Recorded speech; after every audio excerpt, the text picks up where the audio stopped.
Já saíram os primeiros episódios da Casa de Davi e hoje nós estaremos aqui com vocês para falar um pouco sobre essa série, um pouco sobre a produção, um pouco sobre a mensagem. E se gostarem desse vídeo, dê um like, compartilhe comigo ou se inscreva no canal. E é isso aí.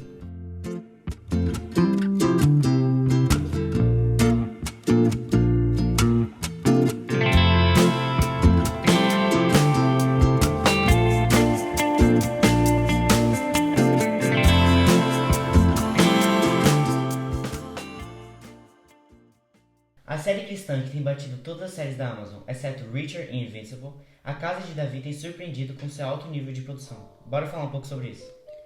Durante muito tempo, eu sempre sonhei em ver uma alta produção da Bíblia, da história bíblica, em um nível de produção hollywoodiana, não é? Ou seja, quando eu assisti pela primeira vez, por exemplo, Os Vingadores, eu ficava, uau, que produção super revolucionária, exatamente. Porém, as histórias tanto de Hollywood como os maiores filmes atuais, o roteiro em si perde muito para os roteiros históricos da Bíblia.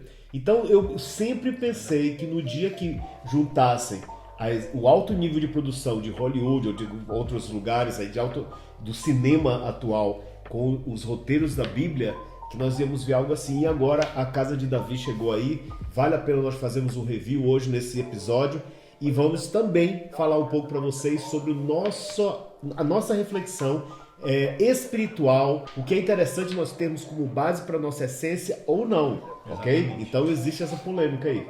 Pois é, pessoal, que produção que foi feita nessa série. Já saíram 3 episódios na primeira semana e agora a gente tá gravando a segunda semana, então já são 4 episódios que já estão disponíveis no Amazon Prime para vocês assistirem. Eu queria falar um pouco, primeiramente, sobre o budget desse filme e sobre a produção geral desse filme, porque, gente, é um absurdo. São 12 milhões de dólares americanos produzidos por episódio. Então, no total, são entre 8 a 10 episódios, vão ser 120 milhões na produção total dessa série. Eu também vi alguns behind the scenes e eles produziram todos os episódios com o mínimo possível de CGI. Todos os cenários, ou pelo menos o máximo que eles puderam fazer, eles fizeram cenários reais para fazer essa série. Então a gente percebe na série que tem uma autenticidade muito grande essa série. Nós também podemos perceber uma equipe muito qualificada que produziu essa série. Para vocês terem uma noção, o roteirista musical, o diretor musical dessa série é o mesmo que produziu alguns episódios de Star Wars. Uau! Pois é. Uau! Então, assim, a gente pôde ver, começou... Eu gosto de dizer que começou nos 10 Mandamentos da Record, né? E a gente também viu também agora no The Chosen. E agora, a Casa de Davi, a gente começa a ver agora que a Igreja de Deus está começando a se despertar para essa nova geração, para essa indústria que é a indústria cinematográfica, né? Na verdade, eu até acredito que o alto nível de qualidade que a Bíblia merece, não é? Que as histórias bíblicas merecem, nós já vimos isso começar a acontecer na Revolução ali dos anos 90 para 2000, na música. Agora já começamos a ver também dentro do mundo do cinema e quem sabe até muito breve também nos videogames, né? E nesse mesmo assunto, o diretor de The Chosen, Taylor Jenkins, ele tem participado na produção do Casa de Davi. E é legal a gente ver isso porque a gente nota que existe uma colaboração entre pessoas cristãs e não cristãs, né? Pessoas que participaram, tem atores que são ateus e tem alguns que são mormons e de várias crenças e doutrinas, e a gente vê que existe realmente ali uma ajuda, um interesse de fazer realmente algo de excelência, né? Pelo reino, exato. Exatamente, independente de religião, independente de crença. Muito bom isso.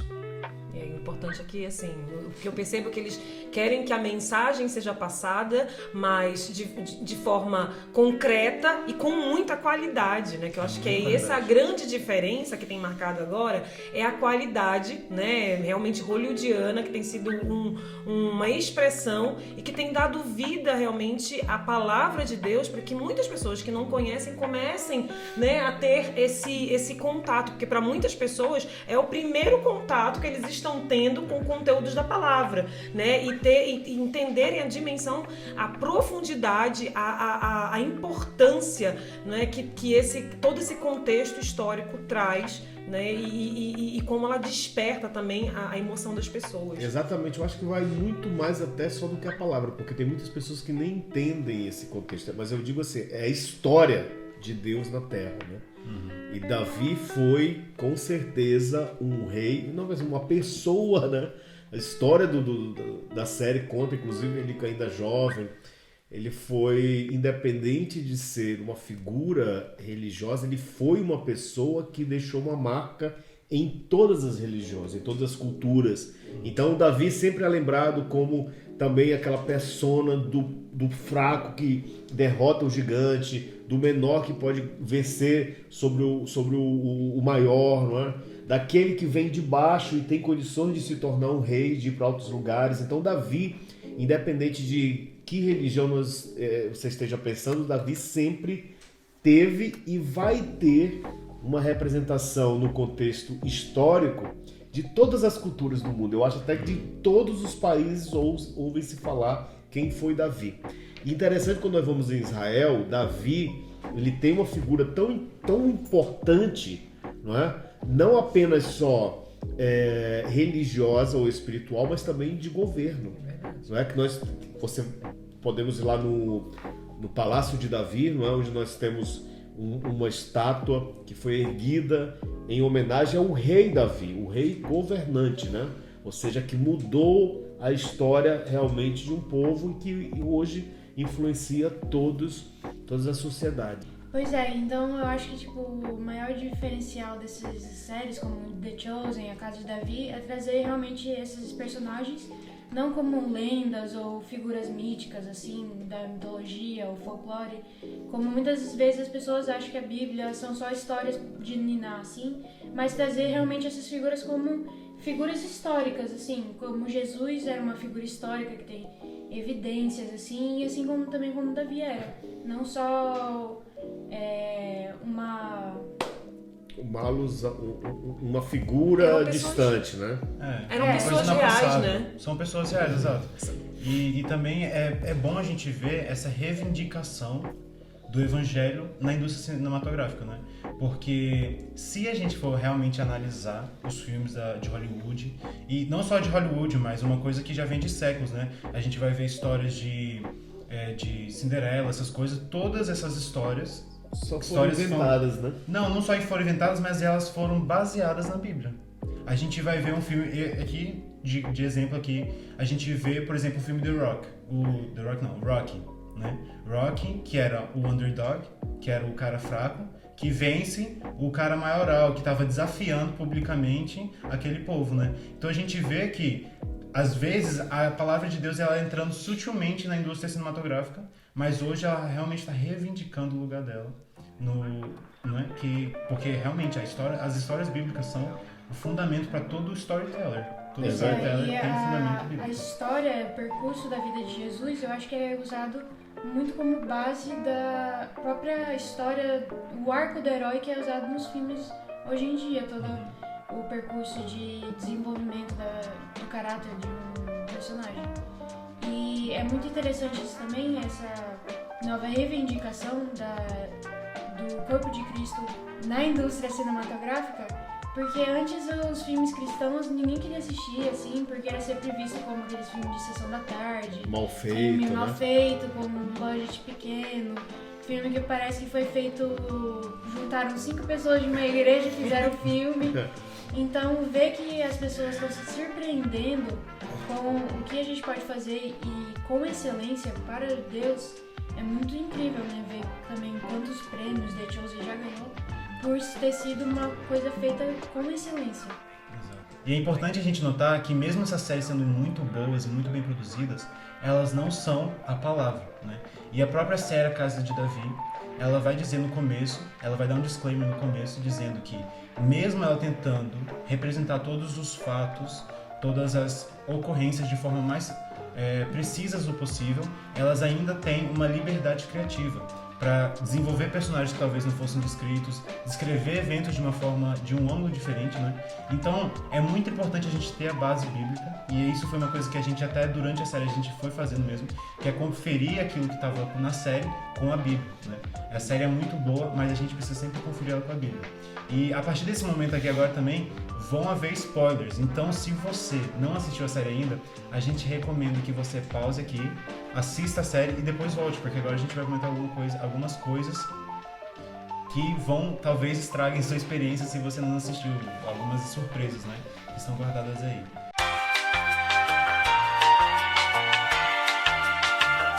Com toda essa produção de alta qualidade, nós sabemos que o objetivo principal dessa série realmente é trazer um conhecimento, um impacto pessoal para cada pessoa, não é? Não existe ali uma linha mestra para dizer, olha, é essa mensagem geral. Existem vários momentos específicos que aí vai impactando cada um da audiência. Para vocês, qual foi o melhor, o momento que te impactou, o momento mais, assim, transformador mesmo? Pra mim, foi uma coisa que eu não estava esperando, foi a retratação, como eles personificaram Samuel, né? Porque a gente tem sempre aquela ideia de escola bíblica dominical, aquela ideia de, às vezes, da palavra do pastor, uma coisa assim de... é um carinha assim, que tava com cajadinho, ia andando pelas montanhas e depois mandava uns poemas pros reis. Mas essa série, ele tem um nível tão profundo de relacionamento com Deus que você realmente entende o fardo de Samuel de ser o profeta, a voz de Deus na terra. Você entende de forma muito profunda qual era o peso de um profeta, tipo assim, carregar a voz de Deus. Porque por onde ele andava, e você vê isso na série, por onde ele andava as pessoas temiam ele, né? As pessoas se afastavam dele porque ele podia estar trazendo bênção, mas ele também podia estar trazendo maldição, né? Então as pessoas, eles tinham muito respeito, muito temor, né? E essa cena uma cena específica foi a cena do primeiro episódio, em que Samuel, ele entra na tenda e Saul tá ali festejando com os líderes das tribos, né? Tá o rei dos amalequitas ali no chão e imediatamente a festa para, né? E vem aquele silêncio, começa uma tempestade forte a surgir e até o rei dos amalequitas, que não sabia quem era Samuel, reconhece a presença espiritual de Samuel, né? E ele começa a profetizar ali, ele começa a apontar os erros, né, dos líderes, e eu não imagino aquilo ali sendo uma posição fácil, né? Porque ele tem que confrontar líderes militares com forças enormes, né? E então Saul, ele pede para ser levado um quarto separado com Samuel, né? E ali você vê o temor que Saul tinha por Samuel, né? E depois aquela cena toda dele decapitando lá o rei dos amalequitas, toda aquela cena ali é muito impactante, porque você realmente vê e entende a pressão, a responsabilidade que Samuel tinha de carregar a palavra de Deus até seu cumprimento. E além disso, ele também, a dor que ele sentia, porque nem sempre o que ele queria, o que Deus mandava ele fazer, era o que ele queria fazer. Essa luta, não é? Porque luta foi muito bem essa interpretação entre ele e Saul, ele sempre estava dizendo, você era como meu filho, você era como meu filho. Então a gente percebe que Samuel estava sentindo uma dor de ter que tirar Saul debaixo da graça de Deus. Incrível. Pra mim, os melhores momentos foi quando Davi pegava sua harpa e tocava. Porque além da música ser muito boa, também retratava aquele lado adorador de Davi. Porque quando a gente imagina Davi, às vezes a gente imagina um rei ou um guerreiro, aquele pequeno garoto que derruba um gigante. Mas inicialmente Davi era um adorador, e isso que agradou inicialmente o coração de Deus. Inclusive, pra mim, uma das cenas mais chaves assim da série foi quando Samuel falou assim pra Davi: porque você procurou o coração de Deus, Deus está procurando seu coração, ou alguma coisa assim, não lembro direito. E isso retrata muito bem como você falou, a essência de adorador de Davi, que ele sempre procurava estar perto do Pai, estar na presença de Deus, e por isso mesmo que Davi era o homem ao coração de Deus. Segundo o coração de Deus. A Bíblia fala que Davi era o homem segundo o coração de Deus, porque mesmo ele sendo extremamente falho, ele sendo muito emotivo, ele tendo seus altos e seus baixos, Davi era um homem muito humilde de coração, e ele sempre tinha a humildade de voltar a buscar a presença do Senhor. Mesmo quando ele errava, ele sempre tinha essa paixão pela presença de Deus, de querer sempre voltar. E por isso que ele estava sempre com sua harpa, sempre tocando, sempre buscando. E isso é uma coisa muito importante, né? Como a gente falou nos outros episódios, a nossa essência. E nossa essência tem sempre que estar voltada para o Senhor. E pra mim, assim, uma parte que eu achei muito significativa, que eu achei muito importante, é que logo no começo do episódio, né, o narrador, que é uma narradora na verdade, ela fala assim: pode uma pedra mudar o curso de uma história? Né? E aí volta no princípio, né? E aí vai o desenrolar da história, né? Sobre Davi e Golias, que vai ser apresentado mais lá na frente, mas a gente já entende que a referência da pedra que ela está fazendo é essa. Mas isso me trouxe à memória muitos textos da Bíblia que falam sobre a pedra, né? Naquele momento da história de Davi, a pedra vai ser representada, né, como a luta entre Davi e Golias, que se torna a arma fundamental para que o gigante fosse derrubado. É a arma que Deus entrega a Davi para vencer o gigante, que pode parecer uma coisa pequena, ínfima, porque Davi, quando ele entra, segundo a Bíblia, que ele entra no território de guerra, ele diz assim: tu vens contra mim com espadas e lanças, mas eu vou contra ti pelo nome do Senhor. Então não é uma pequena pedra, não é a pedra em si, mas a autoridade sobre a qual Davi se posiciona para entrar na guerra. E a pedra, dentro da palavra de Deus, ela tem muitas conotações. A gente vê muitas outras referências sobre a pedra. Enquanto eu vi o episódio que ela fala: pode a pedra mudar o curso de uma história, né?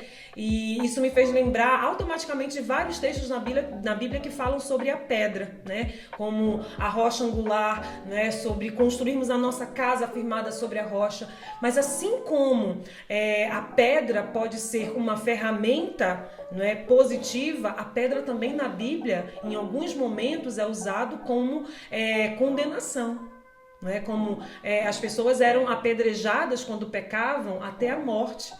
Né? E a mulher prostituta que é lançada diante de Jesus, todos estavam ali para apedrejá-la, e eles questionam a Jesus o que eles devem fazer, porque eles queriam ali acusar Jesus, né? Pegar Jesus em alguma falha. Ele diz assim: aquele que não tem pecado, atire a primeira pedra. Então a pedra nesse contexto era uma pedra que representaria o quê? Uma condenação. A reflexão que eu tive é exatamente a dualidade da pedra, né? Que ela pode tanto ser uma ferramenta de vitória como de condenação. O importante é nas mãos de quem, né, está essa ferramenta, como você se posiciona. Davi entrou ali e se posicionou como um guerreiro. Ele não tinha espadas, ele não tinha lança, não cabia nele as armas que tentaram colocar sobre ele. Ele foi pelo nome do Senhor. E o interessante é que a frase inicial era exatamente essa: pode uma pedra mudar o destino de uma nação, né? Como Jesus, que foi a pedra angular que os construtores recusaram, né? Então... E essa dualidade da pedra também a gente pode levar para o assunto da essência, né? Que tanto como a pedra pode ser usada para edificar uma vida, edificar uma nação, ela pode ser usada para destruir. E isso a gente também tem o exemplo de Davi e Saul, né? Que a essência de Davi era voltada para edificar a nação e era voltada para Deus. Saul tinha a essência dele voltada só para si próprio, para o seu ganho próprio, para o seu orgulho e para edificar o nome dele e não da nação, que ele perdeu esse título, né? É por isso que nesse momento nós podemos observar o seguinte, não é? Que é uma das coisas que foi para mim um dos maiores observações dentro da série.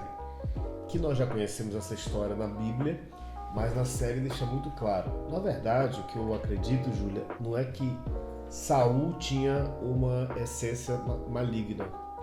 Não era que Saul tinha uma essência apenas egoísta. E esse é um grande detalhe que nós temos que observar. No início, Saul foi um homem escolhido por Deus. Então Saul tinha o seu coração voltado realmente para agradar a Deus, e com isso, como o Joseph falou, a essência dele estava conectada e sendo alimentada por Deus. Porque na verdade o que é essência, não é? Quando nós vamos para uma questão, a palavra essência, ela vem da biologia, do vegetal, né?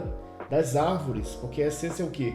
É aquele líquido que alimenta as árvores, nem aparece. alimenta uma flor, alimenta um fruto. A essência alimenta, não é? Então, nós como seres humanos, nós talvez como árvores, nós somos alimentados por que tipo de essência? Pode ser a essência de Deus, pode ser a essência do egoísmo, pode ser a essência do esporte, pode ser a essência enfim, diversas, não é? Porém, Saul, ele não é que ele tinha só um coração maligno, é que no decorrer da história dele, ele foi mudando a fonte da sua essência, não é? E veja bem, Saul errou, mas Davi também errou. Davi também, em certos momentos, como o Joseph falou, ele permitiu com que outra essência o alimentasse. O diferencial é que Davi, quando percebeu que estava fugindo da essência de Deus, ele fez o quê? Voltou à essência. Então, para mim, que lição nós temos aqui? Que o grande problema na vida, sinceramente, não é você simplesmente só manter-se no lado negro, como é que é o da força? Star Wars. Você se manter no lado negro da força ou no lado claro. É porque na vida, na verdade, todos nós vamos ter momentos de altos e baixos. Como diz John Maxwell, a vida nada mais é do que altos e baixos, não é? Agora, é nós entendermos que o grande propósito que tanto Davi, como Jesus, como o profeta Elias, como José, é a volta. Não é só a essência, é a volta. Porque veja bem, se Saul tivesse tido humildade para fazer a volta e voltar para a essência de Deus, talvez Deus não tivesse destituído ele. E Davi não, Davi errava. Na verdade, o que eu gosto de Davi é a humanidade dele. Eu gosto porque Davi errou muito. Davi errou quando era pequeno, Davi errou quando era jovem, Davi errou quando era um jovem guerreiro. Davi entrou em depressão. Davi foi humano, Davi foi que nem nós. Davi é muito emotivo. E Davi errou muitas mais vezes do que Saul. Exatamente, Davi errou quando era rei, Davi adulterou, Davi foi egoísta, mandou um soldado para a guerra. Então não é uma questão de a gente pontuar quem é o certo e quem é o errado, mas é a volta. Entendeu? Então eu até acredito que mais importante do que a essência é você aprender o caminho de volta. O caminho de estar voltando realmente à essência. E essa voltando à essência não tem nada a ver só com o livro, não tem nada a ver com o momento da vida, tem a ver com todos os dias. Entendeu? Então, nessa história, nessa série, dá para nós percebermos exatamente isso. Que Saul, sim, ele errou. Não é só o erro. Se distanciou, se alimentou de outra essência, mas ele não sabia o caminho de volta. E a gente percebe que Saul, ele no começo, quando foi chamado, Deus se agradava de Saul. Por isso que Deus escolheu a Saul para ser o primeiro rei sobre Israel.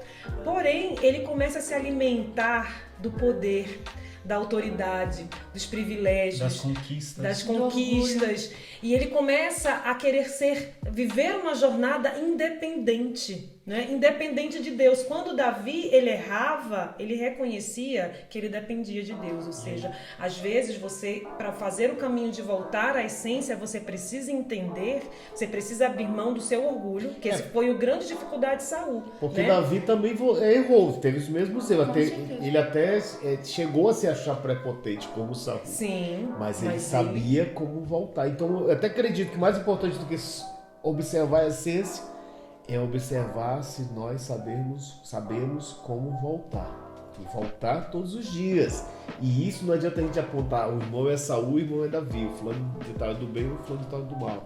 Eu tô errado, eu tô certo, eu sou maior, eu sou menor. A questão é saber o seguinte, todos nós vamos ter que voltar. O único que se manteve íntegro até o fim foi Jesus. Porque se nós colocarmos então Davi como o grande herói, que Davi, Saul foi o maldoso e Davi foi o certinho. Então a gente está destituindo a graça e o Salvador Jesus.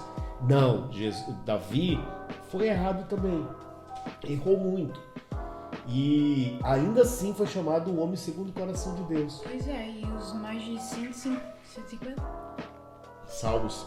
salmos. E os 150 salmos que Davi escreveu mostra pra gente que a dependência que ele tinha de Deus, que tipo, Saul, ele já foi logo pro caminho da independência.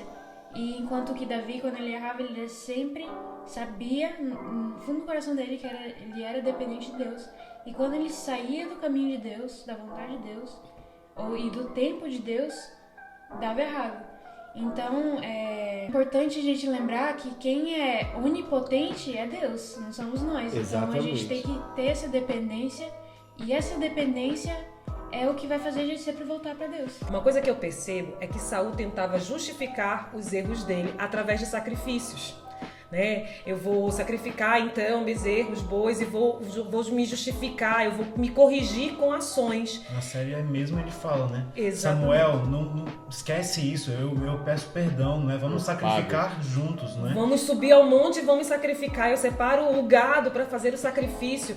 E Samuel fala uma frase que é icônica para quem, né, cresceu na igreja como eu, que diz assim: é melhor obedecer do que sacrificar. E Davi, ele não pensava em primeiro momento em sacrifício, ele pensava, na verdade, em se sacrificar. Ele chegava diante de Deus e reconhecia, ele se humilhava, né? Era algo que brotava do coração e não de ações. E às vezes a gente foca muito em ações que justifiquem, né, do que num coração quebrantado.